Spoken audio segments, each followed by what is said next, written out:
Assalamualaikum warahmatullahi wabarakatuh. Halo pemirsa setia Sultan TV dimanapun Anda berada. Senang rasanya kembali lagi bersama saya Raud Lurida tentunya dalam dialog bincang hari ini. Pemirsa, generasi muda adalah tulang punggung bangsa. Mereka adalah harapan dan impian kita untuk masa depan yang lebih baik lagi. Namun, tentunya persiapan yang tepat dan pengembangan potensi mereka amat sangat penting agar generasi muda dapat berkarya dan membawa prestasi kepada bangsa, khususnya Indonesia. Generasi muda yang berkarya adalah pondasi yang kuat untuk mencapai prestasi tinggi dalam segala bidang. Untuk membangun negeri agar lebih baik lagi, langkah apa yang dapat dilakukan oleh generasi negeri? Saat ini di studio Sultan TV telah hadir narasumber kita.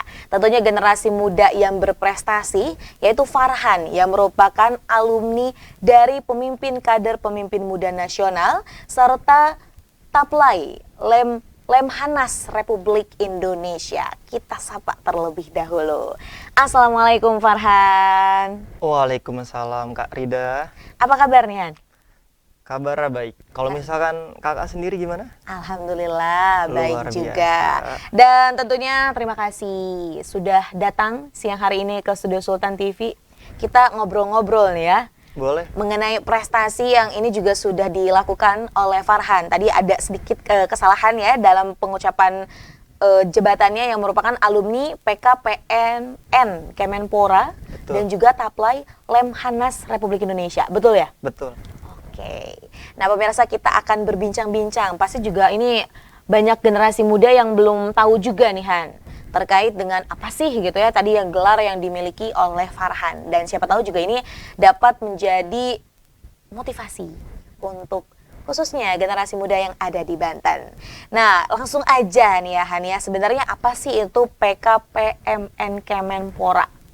Oke, jadi PKPMN itu adalah pelatihan kader pemimpin muda nasional yang diadakan oleh Kemenpora.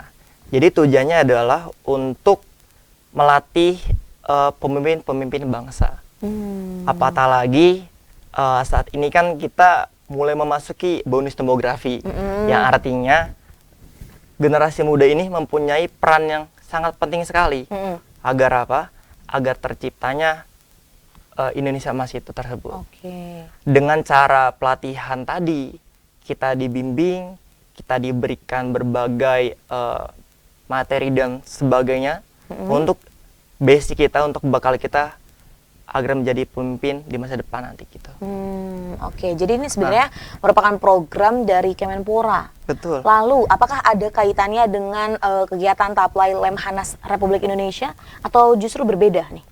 Jadi Taplai itu kan artinya dia pelatihan wawasan kebangsaan oleh Lemhanas, Lembaga Ketahanan Nasional Republik Indonesia, di mana latihan ini merupakan bagian dari pelatihan PKPMN. Oke. Nah, jadi PKPMN ini merupakan kegiatan-kegiatan di mana berkolaborasi dengan berbagai instansi pemerintahan yang lain, seperti KLHK, kemudian juga Lemhanas juga, kemudian juga dari MPR DPR juga. Jadi kita di sana dikasih wawasan kebangsaan agar apa? Agar kita bisa menyadari bahwasanya Indonesia ini tetap menjadi lebih baik lagi. Oke. Begitu. Kita tidak lupa dengan kata-kata dari Soekarno. Apa tuh? Jas merah, jangan lupa sejarah. Itu kan. Betul sekali, dan ini juga erat kaitannya untuk dapat diresapi oleh generasi muda ya Farhan ya. Nah kemudian berarti PKPMN itu merupakan juga perpanjangan, maksudnya Lemhanas RI itu juga merupakan perpanjangan tangan dari PKPMN tersebut ya. Betul. Dan jadi bekerja sama dengan instansi lainnya. Iya. Oh oke. Dan ini kapan waktunya? Ini sudah berlangsung sejak kapan maksudnya? Iya. Jadi memang kegiatannya diadakan sekitar 2 minggu. Jadi sekitar dari pertengahan September sampai akhir September. Oke, tahun lalu ya? Iya, karena ini baru awal tahun juga ya, kan. Betul. Kemudian di bulan September Betul. diikutinya oleh berapa peserta nih? Jadi kegiatan ini Mm-mm. diikuti dari perwakilan berbagai provinsi yang ada di Indonesia. Oke, jadi tiap-tiap provinsi ada delegasinya ya? Betul sekali. Oke. Jadi ada yang dari Papua sampai dari Aceh juga. Jadi semua ikut pelatihan ini dari berbagai provinsi, kumpul jadi satu di Jakarta, kita ikut pelatihan. Nah. Oke. Kalau untuk yang dari Provinsi Bantennya sendiri, ada berapa peserta yang mengikuti kegiatan tersebut? Dari Provinsi Banten ada sekitar 5 orang. 5 orang doang? Betul. Wow, berarti pilihan dong ya? Wah, alhamdulillah kita punya kesempatan jadinya. Alhamdulillah. Karena memang awal itu ada sekitar pesertanya ya, 800 orang 800 orang tuh di nasional atau di provinsi? di nasional. Di nasional, oke. Nah, yang diambil ada sekitar 110 orang yang lolos keterima seleksi itu. Dari 800 jadi cuman ke 100. Betul. Wow, itu Jadi peluangnya emang pas itu seleksinya kan pertama kali kita dari provinsi. Provinsi kita pertama ngadain Zoom juga dari pihak sana. Abis Zoom ada juga tes tentang TWK juga. Abis tes TWK segala macem, kemudian wawancara, baru kita stay di Jakarta. Stay di Jakarta. Jadi memang ini juga biar menjadi satu pengetahuan juga ya untuk generasi muda di Banten ya, siapa tahu mau mengikuti jejak langkah dari Farhan. Jadi memang ini dimulai dari provinsi dulu, ada seleksi ya. Ada, betul. Kemudian nanti baru ke nasional. Wah, apa sih alasannya? Yang akhir memutuskan Farhan untuk kayak udah deh kayaknya mau ikut. Ya karena ini sebenarnya ngelawan buat diri sendiri, karena setiap orang tentu punya rasa ketakutan, rasa minder, terus punya rasa yang kayaknya ngerasa berat. Tapi dengan keyakinan yang ada, dengan motivasi yang ada, apatah lagi saya sebagai putra Banten melihat mungkin ada berbagai kendala di Banten begitu, mulai dari pendidikan, dari faktor tenaga kerjaan juga, bahwasanya di provinsi Banten ini kan menjadi salah satu provinsi pengangguran tertinggi. Nah, betul. di samping itu kita ingin menjadi negara yang mumpuni, menuju ya, Indonesia betul. emas ya, seperti itu. 2045. Dengan demikian saya mencoba untuk hal tadi, ikut pembekalan agar apa? Agar bisa mengabdikan diri kepada Provinsi Banten, agar dapat memberikan terbaik kepada Provinsi Banten juga dari berbagai hal. Nah, dengan demikian juga kan ternyata ini berdampak sekali, Kak. Kegiatan ini kepada diri saya gitu. Apa tuh kira-kira yang berdampak? Yang awalnya itu takut buat ngelakuin hal-hal baru, jadi kayak ngerasa seneng. Jadi ngerasa, oh ternyata nggak takut yang dikira awal gitu. Nah, itu kan yang pertama. Jadi ada self juga. Terus juga kita diajari tentang wawasan kebangsaan, Kak. Betul. Jadi mulai dari sejarah, kemudian juga dari tentang pemerintahan segala macam, kemudian juga dari isu-isu global saat ini itu dibahas juga di sana. Jadi hal-hal baru itu kita rasain di sana juga. Gitu. Dan tentunya jadinya amat sangat bermanfaat ya. Iya. Jadi yang dirasakan itu apa sih setelah mengikuti kegiatan itu? Mungkin apakah ada perubahan dalam diri Farhan sendiri atau seperti apa? Iya. Jadi dari diri sendiri sih ngerasa, oh ternyata ini menarik ya gitu. Ternyata ini ngerasa seru. Kayak yang tadinya ngerasa nervous, kayak yaudah semua ternyata biasa aja setelah kita lakuin. Karena emang ketakutan itu kan merupakan salah satu benteng untuk sulit untuk mencapai keberhasilan. Tapi dengan cara menaklukkan yang tadi, dengan cara kita berani buat ngambil risiko, ini menjadi salah satu hal untuk kemajuan lebih baik lagi. Betul. Jadi menaklukkan diri sendiri. Betul. Seperti itu. Lalu apa nih rencana juga yang akan dilakukan Farhan? Ini kan ibaratnya setelah menjadi alumni tentunya menjadi pelopor ya. Betul. Nah, apa nih next agendanya lah gitu untuk juga bisa memberikan dampak positif terhadap mungkin dimulai dari lingkungan sekitar dulu atau mungkin nanti yang lebih besar lah di Provinsi Banten. Ini apa nih kegiatannya kira-kira? Rencananya? Oke, siap. Sebelum berencana, ini kita ngebahas mungkin apa yang udah telah capai dulu. Boleh, oke, betul. Sekitar 2 tahun yang lalu, Farhan punya kepengen untuk bikin sebuah kegiatan di mana untuk meningkatkan kebahasaan seorang mahasiswa. Nah, dari situ awalnya ngerasa ragu. kira-kira ini bisa apa enggak ya? Kira-kira ini bakal tercapai apa enggak? Hmm. Kira-kira ini bakal ngerasa Ada kesulitan? berhasil apa enggak? Iya. Pokoknya segala overthinking tuh ada. Oke, itu Nah, itu yang pertama ya. data lo. Oke. Yang kedua, akhirnya berani buat nyoba. Berani kayak, oke lah nggak apa-apa lah, gue coba dulu gitu kan. Oke nggak apa-apa, coba segala macam, dikit-dikit. Ternyata, wah, rantangan nambah besar kan, nambah besar segala macam. Karena emang tujuan awal itu Farhan pengen ngedirin bahasa Duin. Nah, pertama itu pada nolak gitu kan, entah gara-gara apa segala macam. Ada yang ngerasa bahwasanya ini tentang kepentingan segala macam lah. Tapi setelah itu perjalanan ternyata ada pertengahan tuh tadinya pengen putus asa tadinya, putus asa dan ngerasa kayaknya gue butuh apa sih kayak vitamin gitulah, vitamin biar kita nambah semangat lagi gitu tuh. Booster lah ya. Mood booster itu gitu kan. Nah dari situ makanya ngelihat wah ada pelatihan Kemenpora. Nah Kemenpora ini kan itu banyak sekali ternyata persyaratannya. Oke. Bahkan kalau dari persyaratan ada tes tentang kerohanian juga. Ada juga. Ada juga. Makanya kan ini bisa apa nggak ya? Makanya dengan itu kan kayak diskusi sama temen juga, kita ngobrol kira-kira ini bisa apa enggak. Kata temen juga kan. Mereka menyemangati juga katanya. Kan nggak apa-apa, gas aja. Oke gas ya. Oke gitu kan. Nah, dari situ kita ngumpulin persyaratan. Oke. Kita lapor gitu kan ke dinas segala macem dan ternyata awalnya setuju bikin segala macam dinas, ternyata nanti ke seleksi nasional. Awalnya ngerasa nggak pede karena wah banyak juga ya karena patokannya dari Zoom itu. Nah dari Zoom itu kan ada sekitar 800 orang ya. Jadi kayak ngerasa gue lulus nggak ya? Kayak gue bisa nggak sih gitu tuh. Terus alhamdulillah punya temen yang support juga gitu kan, kayak yaudah nggak apa-apa. Ini juga yang penting ikhtiar dulu kan. Kalau kata teman mah duit doa usaha ikhtiar tawakal gitu kan. Jadi doa dulu aja katanya. Doa udah ada niat, yaudah usaha aja nggak apa-apa. Urusan takdir mah udah. Nah dari situ ternyata lolos lah. Nggak nyangka kan. Yang awal ngerasa ini bisa nggak sih? Ini bakal lolos gak ya? Ternyata lolos alhasil. Nah dari situ kan ngerasa ternyata ketakutan tuh nggak bisa lah kalau kita tuh cuman Difikirkan. segala macam. Justru kita perlu namanya aksi. Kita perlu buat namanya mencoba. Dari situ ternyata lolos. Nah, tadi sana juga tadinya ngerasa minder tuh. Karena orang-orang hebat semua di sana. Mulai dari karena rata-rata pimpinan-pimpinan cabang berbagai organisasi, dari HMI, dari PMI, ada dari GMNI juga, ada dari ketua BEM juga itu. Ketua BEM UNY.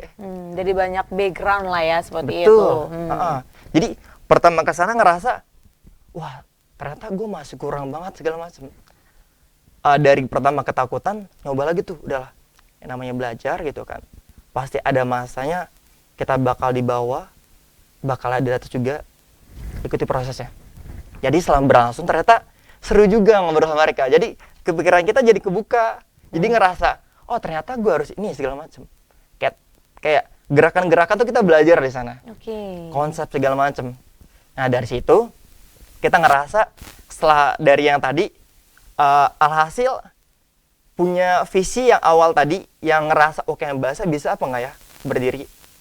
Setelah ini segala macam, habis dari sana ngerasa optimis lagi, ngerasa kayak punya mood apa? Udah semangat lagi ya. Mood besar lagi kan? gitu kan. Udah ini lagi kita jalani segala macam, ngobrol sana sini dan alhasil udah resmi sekarang. Sudah resmi ya. Betul, sekarang. ya. Dan itu kan melewati proses yang juga tidak mudah ya Han ya. Betul. Dan tentunya apa yang dirasakan saat ini dan juga yang sekarang dijalani ini juga merupakan salah satu hasil buah yang manis ya Han ya tentunya. Nah kemudian meskipun ada hasil yang manis, tadi juga Farhan sempat menyampaikan ada banyak tantangan, salah satu tantangannya juga ini bagaimana menaklukkan overthinkingnya diri sendiri. Selain hal itu, tantangan apa lagi sih yang dirasakan? Kalau menurut saya sendiri, kayak lebih ke diri sendiri aja sih. Karena di luar yang itu tuh kita nggak bisa kontrol sesuai dengan apa namanya. Kalau saya baca pernah dengar namanya stoikism. Ya, jadi kan hal-hal yang di luar kendali kita nggak bakal bisa ngendalin itu gitu kan. Jadi alhasil fokus sama diri sendiri, kita prevensi semuanya urusan berhasil atau gagal itu kebelakangan. Betul sekali. Nah, tadi balik lagi rencana kayak bentar ya, ada rencana. Nah, jadi gini. Sekarang ini Farhan lagi ikut kegiatan yang namanya Lexus. Jadi sebenarnya kan emang karena Farhan dari daerah Serang ya, daerah Serang gitu kan. Terus ngeliat ternyata pendidikan belum merata gitu kan. Ada beberapa daerah yang kira-kira masih minim gitu. Terus pas nanya ke orangnya, ternyata banyak juga yang dari SMA itu nggak lanjut ke kuliahan. Alasannya karena faktor ekonomi. Itu. Kemudian setelah beberapa kali sharing gitu kan, Farhan nanya ke temen yang orang Lebak. Nah, dia kuliah di Valetehan kan. Kita nanya gitu kan. Ternyata di Lebak itu ada kegiatan namanya Lebak Expo University. Nah, Lebak ini adalah memperkenalkan sebuah atau memperkenalkan univ-univ kepada siswa yang ada di Kabupaten Lebak. Makanya katanya Expo ya. Expo, betul. Jadi permasalahan kendala-kendala siswa itu diselesaikan ketika kegiatan ini. Jadi kan ada tentang seputar beasiswa, kuliah di mana, jurusan. Ini kan jadi salah satu yang mungkin siswa itu ngerasa tabu. Mereka nggak tahu kira-kira harus kuliah di mana. Nah, dari situ Farhan mikir, bisa nggak ya terapin di Serang? Nah, dari situ kan makanya nyoba jadi panitia juga, dan mulai ternyata dia menatin juga buat jadi pemateri. Dari situ PR-nya adalah pengen bisa ningkatin pendidikannya di Banten dengan cara yang hal ini. Jadi kita ngambil ilmunya gitu lah. Itu salah satunya. Karena emang Farhan sendiri sebenarnya pengen juga ningkatin yang pertama itu, yang kedua juga targetnya adalah kita sebagai mahasiswa menjadi stakeholder dari agent of change. Betul juga. Jadi stakeholder artian kayak mengawasi kinerja dari pemerintah. Nah, dari situ jadi ternyata pemerintah juga ada juga program-program belum merata. Jadi kita di situ menghimpun dari mahasiswa. Jadi kayak ada himpunan mahasiswa Serang, kemudian juga kan dari BEM juga, kemudian ada juga komunitas-komunitas lain juga kan. Kita mengkaji itu juga. Jadi memang tujuannya buat daerah juga sih. Jadi segala bentuk permasalahan yang ada saat ini mungkin kita penyelesaian di sana. Boleh diminum? Boleh, silakan. Agak seret ini ya. Sekali. Dengan tadi yang statement disampaikan bahwa memang apa yang kita miliki ya, tentunya juga kita berharap bahwa hal itu dapat bermanfaat. Bukan hanya bermanfaat bagi diri sendiri, namun juga ini dapat bermanfaat untuk orang-orang sekitar. Terlebih lagi kalau ini juga berdampak untuk pembangunan wilayah atau kota lah yang mungkin kita tinggali. Seperti itu. Betul, ya Han ya. Nah, kemudian ini ngomong-ngomong tentang tadi ya background dari Farhan sendiri, kemudian juga pengalamannya ya. Ini kan sesuai tema kita hari ini nih, generasi berprestasi membangun negeri. Menurut Farhan sendiri, ini bicara tentang generasi berprestasi. Definisinya nih seperti apa sih menurut kacamata Farhan? Oke. Dari berbagai kajian yang pernah kita lakuin gitu kan. Bahwasanya generasi yang berprestasi adalah merupakan suatu generasi di mana mempunyai kemampuan, mempunyai kekuatan dan pencapaian di bidang tertentu, itu generasi berprestasi. Tadi lanjutnya apa? Nah, udah itu aja. Jadi kayak definisi generasi berprestasi menurut Farhan sendiri itu seperti apa sih? Betul. Gambarnya? Kira-kira itu yang dari kajian terus Farhan simpulin gitu ya. Jadi punya berbagai pencapaian-pencapaian dalam bidang tertentu. Artinya berprestasi. Ada yang berprestasi dari segi akademik dan non akademik juga. Kalau ada juga orang yang dapat juara 1 bidang fisika, berarti kan akademik gitu kan. Dari matematika gitu kan, dari geologi, geografi, ekonomi dan sebagainya. Kalau non akademik kan dari olahraga atau dari seni-seni yang lain lah.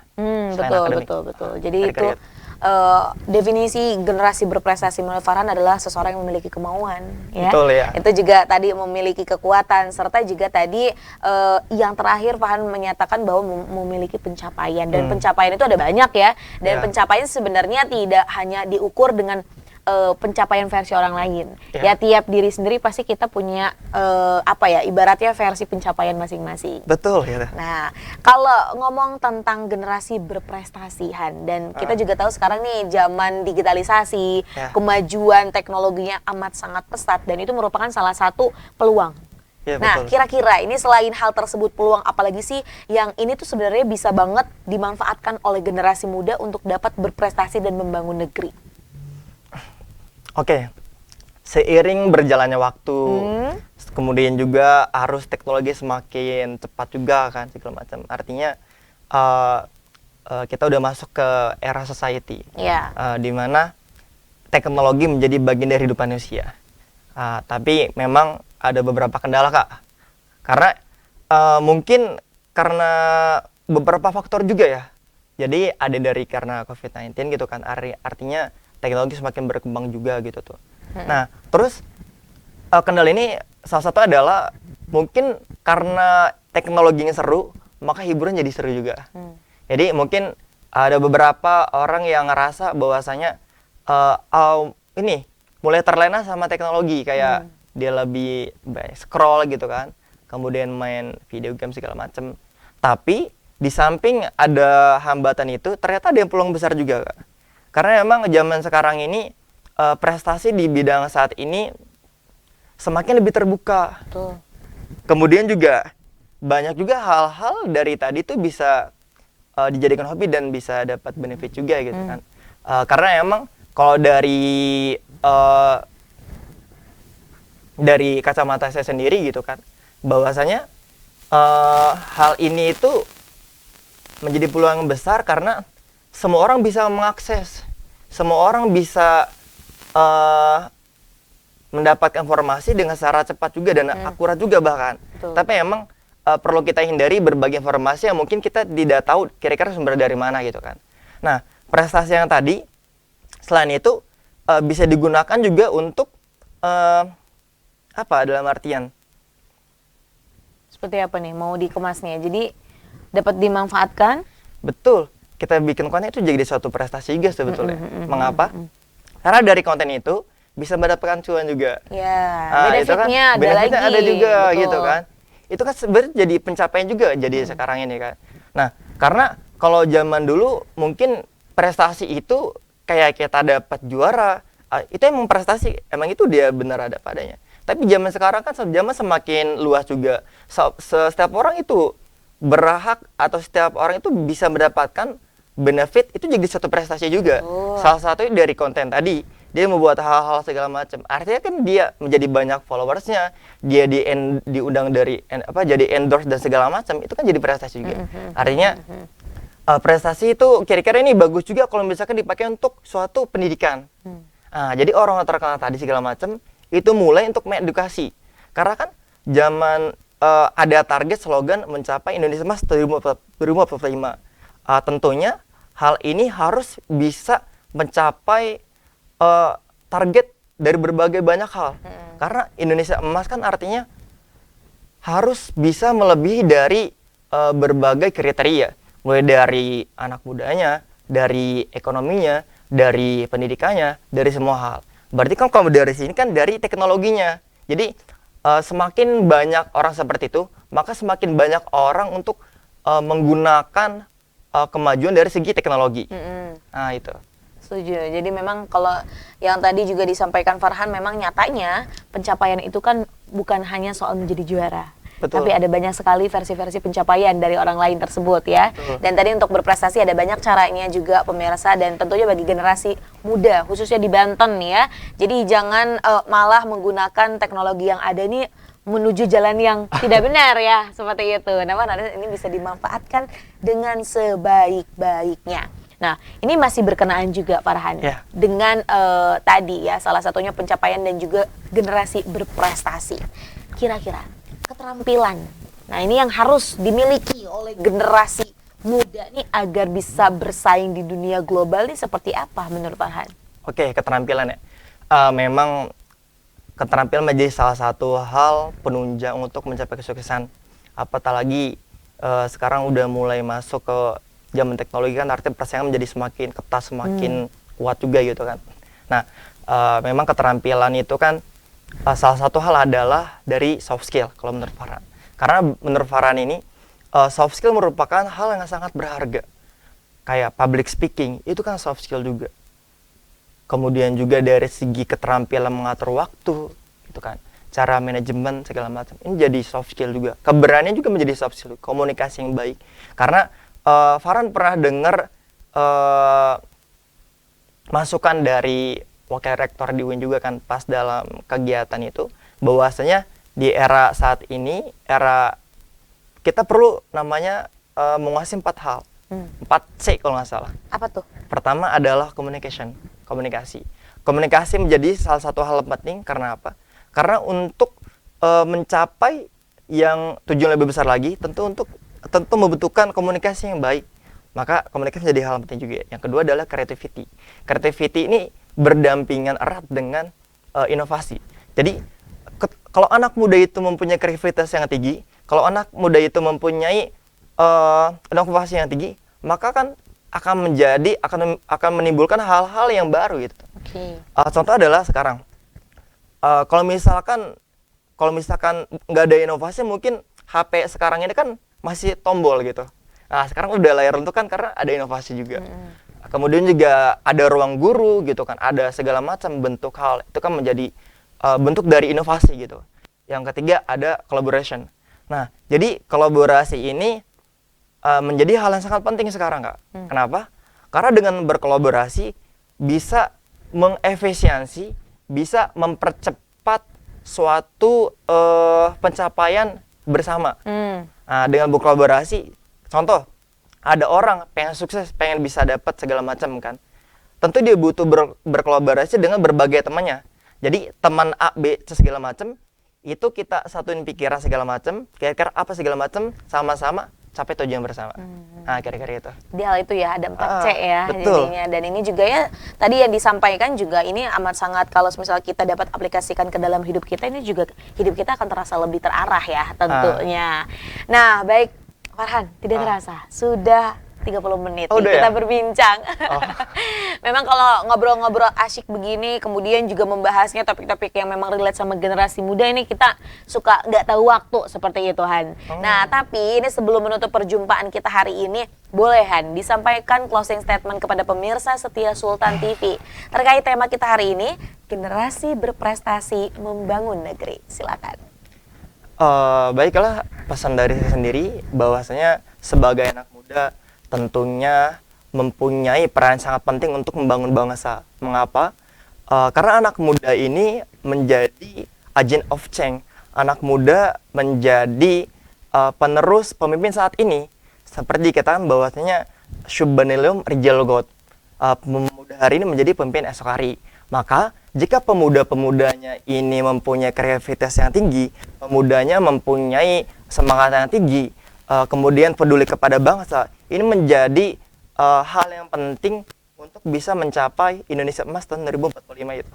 Mungkin itu closing statement pada siang hari ini. Baik, terima kasih Farhan atas closing statementnya. Tadi ya itu juga yang kita tahu bahwa memang kan agent of change dan kita juga akan menjadi seorang pemimpin di masa depan. Jadi perlu rasanya untuk mencapai Indonesia Emas di 2045 kita juga harus mempersiapkan diri ya agar bisa menjadi pribadi kemudian juga manusia yang lebih berkualitas lagi.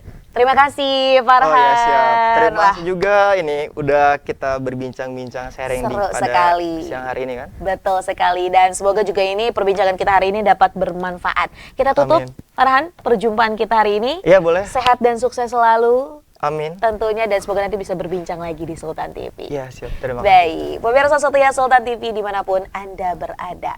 Demikian perbincangan kita hari ini bersama Farhan yang merupakan alumni PKPMN Kemenpora dan juga Taplai Lemhanas Republik Indonesia. Membahas tema berkaitan dengan generasi berprestasi membangun negeri.